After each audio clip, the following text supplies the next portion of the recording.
लीलावती एक अंधी बूढ़ी औरत थी।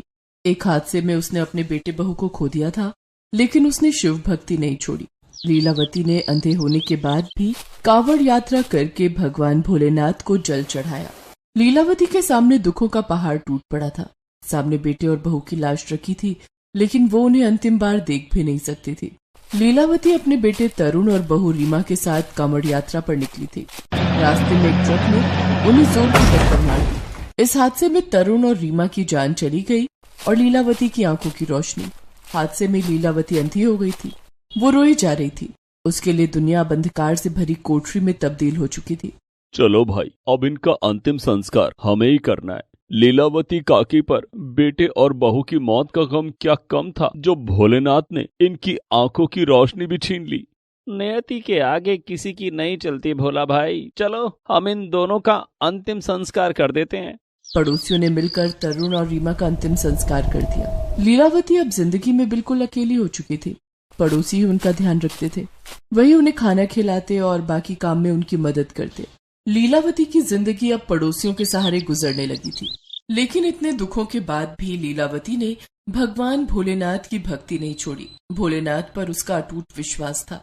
वो दिन रात हर समय भगवान भोलेनाथ के नाम का जाप करती रहती। ओम नमः शिवाय, ओम नमः शिवाय, ओम नमः शिवाय।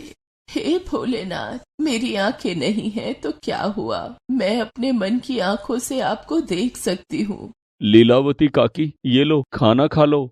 रख दे, अभी मैं भोलेनाथ की पूजा कर रही हूँ, पूजा के बाद खा लूंगी।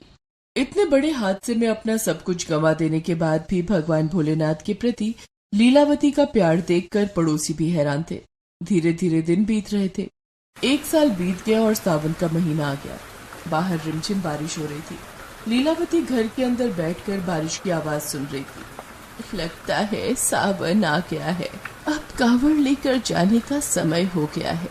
लीलावती कांवड़ यात्रा की तैयारी करने लगी। दूसरे दिन जब दीनू खाना लेकर लीलावती के घर आया तो उसने देखा कि लीलावती अपना कांवड़ सजा रही है। ये क्या कर रही हो लीलावती काकी? देख नहीं रहा, कांवड़ सजा रही हूँ। सावन का महीना आ गया है, अब मुझे कांवड़ यात्रा पर निकलना होगा। लेकिन तुम कांवड़ यात्रा पर कैसे जाओगी? तुम तो देख नहीं सकती हो। कांवड़ यात्रा में बहुत कठिनाइयां आएंगी। तू और भोला भी तो कांवड़ लेकर जाएगा ना, मुझे भी अपने साथ ले चलना। कांवड़ यात्रा करके भगवान भोलेनाथ को जल चढ़ाए बिना मैं नहीं मानूंगी। अच्छा ठीक है काकी, मैं और भोला कल ही कांवड़ यात्रा पर निकलेंगे। तब तक तुम अपनी तैयारी कर लो। ये खाना लाया हूँ, खाना खा लेना।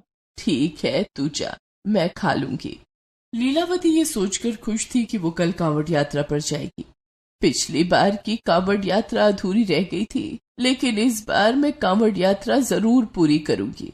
सारी तैयारी के बाद लीलावती खाना खाकर सो गई। दूसरे दिन रामू और दीनू लीलावती के घर आए। लीलावती काकी, हम लोग कांवड़ यात्रा पर निकल रहे हैं, तुम तैयार हो?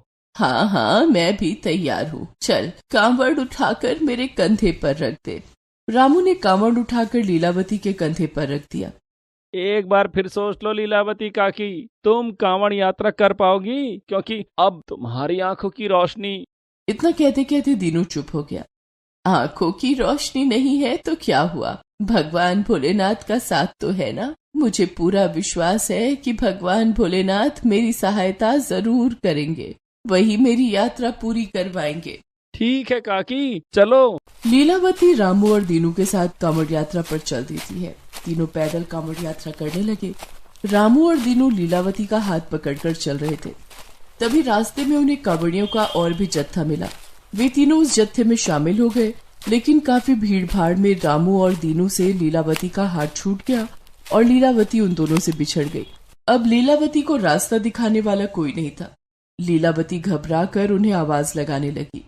रामू, दीनू, कहाँ हो तुम दोनों? रामू बेटा, दीनू बेटा। उधर रामू और दीनू भी लीलावती के छूट जाने से परेशान हो रहे थे। उन दोनों ने भीड़ में लीलावती को ढूंढने की बहुत कोशिश की, लेकिन लीलावती उन्हें नहीं मिली। न जाने काकी कहाँ रह गई। हमारी गलती थी, इतनी भीड़ में उनका हाथ कसकर थामे रहना चाहिए था। हाँ भाई, काकी बहुत परेशान हो रही होगी। हमारे भरोसे तो वो कांवड़ लेकर निकली थी।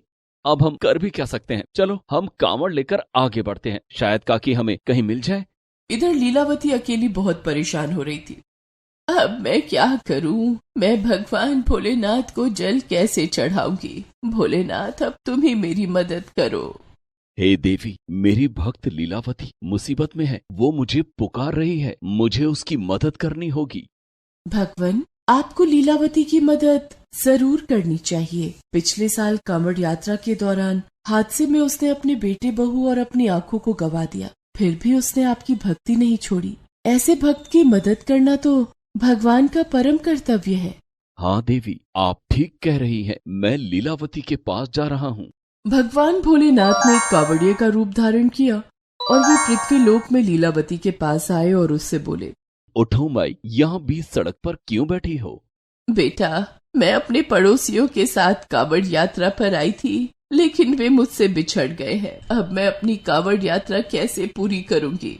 लेकिन माई, तुम्हें कांवड़ यात्रा की क्या आवश्यकता? जिसने तुम्हें इतने दुख दिए हैं उसकी भक्ति क्यों कर रही हो?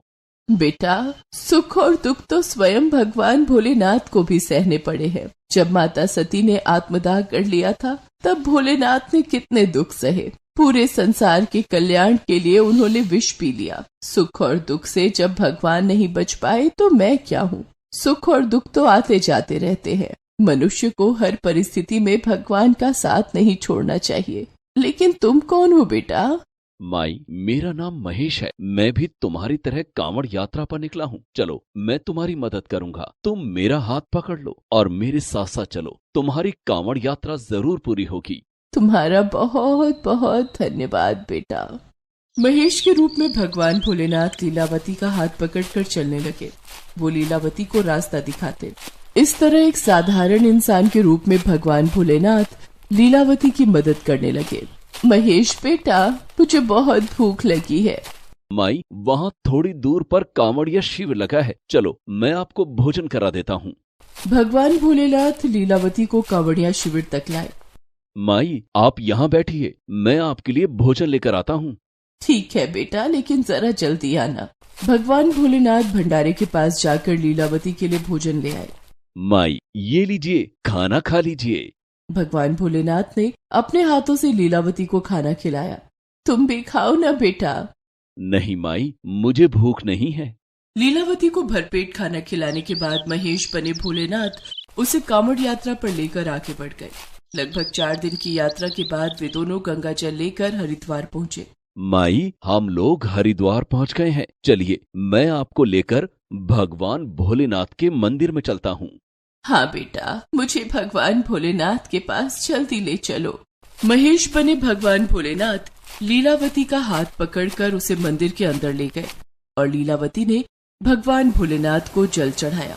जल चढ़ाने के बाद लीलावती ने महेश से कहा, महेश बेटा, आज तुम्हारी वजह से मैं भगवान भोलेनाथ को जल चढ़ा पाई। इस बार महेश ने लीलावती की बात का कोई जवाब नहीं दिया। लीलावती महेश को पुकारने लगी, महेश बेटा, महेश बेटा। लेकिन महेश की ओर से कोई आवाज नहीं आई। लीलावती परेशान होकर जोर जोर से आवाजें लगाने लगी, महेश बेटा, महेश बेटा। तभी लीलावती की आवाज रामू और दीनू के कानों में पड़ी। अरे दीनू, तूने सुना? ये तो लीलावती काकी की आवाज है। हाँ, काकी किसी महेश को पुकार रही हैं। चल काकी को ढूंढते हैं। रामू और दीनू आवाज की तरफ बढ़ने लगे और लीलावती को ढूंढने लगे। तभी लीलावती उन्हें अपने सामने दिखाई पड़ी। अरे लीलावती काकी, तुम यहाँ तक कैसे पहुँची? तुम लोगों से बिछड़ने के बाद मैं तो अकेली परेशान हो रही थी। मुझे लगा था कि मैं अब कांवड़ यात्रा नहीं कर पाऊंगी, लेकिन तभी मुझे वहाँ महेश मिला। उसी ने मुझे यहाँ तक पहुँचाया है। उसने रास्ते में मुझे अपने हाथों से खाना भी खिलाया, लेकिन अब महेश नहीं मिल रहा। मुझे यहाँ तक पहुँचाकर न जाने खुद कहाँ चला गया। बड़ा नेक दिल लड़का है। महेश को ढूंढने में मेरी मदद करो। काकी, मंदिर में बहुत भीड़ है, पहले हम लोग मंदिर से बाहर आ जाते हैं, फिर महेश को ढूंढेंगे। ठीक है। रामू और दीनू लीलावती को लेकर मंदिर के बाहर आने लगे। तभी लीलावती को अपनी आंखों से कुछ धुंधला धुंधला सा दिखाई देने लगा। लीलावती रामू और दीनू का हाथ छोड़कर अपने आप मंदिर की सीढ़ियाँ उतरने लगी। काकी, हमारा हाथ पकड़ लो, नहीं तो गिर जाओगी। नहीं रे रामू, मुझे कुछ कुछ दिखाई देने लगा है। क्या? सच में काकी? हाँ, मेरी आंखों की रोशनी वापस आ रही है। थोड़ी ही देर में लीलावती की दोनों आंखों की रोशनी पूरी तरह से वापस आ गई। रामू, दीनू, मुझे सब कुछ दिखाई दे रहा है। मैं सब कुछ देख सकती हूँ। मेरी आंखों की रोशनी वापस आ गई है। ये तो चमत्कार हो गया काकी। ये सब भोले बाबा का चमत्कार है। उन्हीं की कृपा से मेरी आंखों की रोशनी वापस आई है। मैं सब समझ गई। महेश कोई और नहीं, स्वयं भगवान भोलेनाथ थे। भगवान भोलेनाथ ने खुद मेरी मदद की, मुझे यहाँ तक पहुँचाया और मुझे अपने हाथों से खाना भी खिलाया। मैं आज धन्य हो गई। काकी, ये तो सचमुच में चमत्कार हो गया। तुम पर भगवान भोलेनाथ की असीम कृपा है। हमसे बिछड़ने के बाद भगवान भोलेनाथ ने खुद आकर तुम्हारी रक्षा की। हमें भगवान भोलेनाथ का धन्यवाद करना चाहिए। लीलावती, रामू और दीनू तीनों वहीं खड़े होकर भगवान भोलेनाथ की स्तुति करने लगे। ओम नमः शिवाय, ओम नमः शिवाय, ओम नमः शिवाय, ओम नमः शिवाय, ओम नमः शिवाय, ओम नमः शिवाय। इस तरह अंधी लीलावती भगवान भोलेनाथ के मंदिर से अपनी आंखों की रोशनी वापस लेकर लौटी।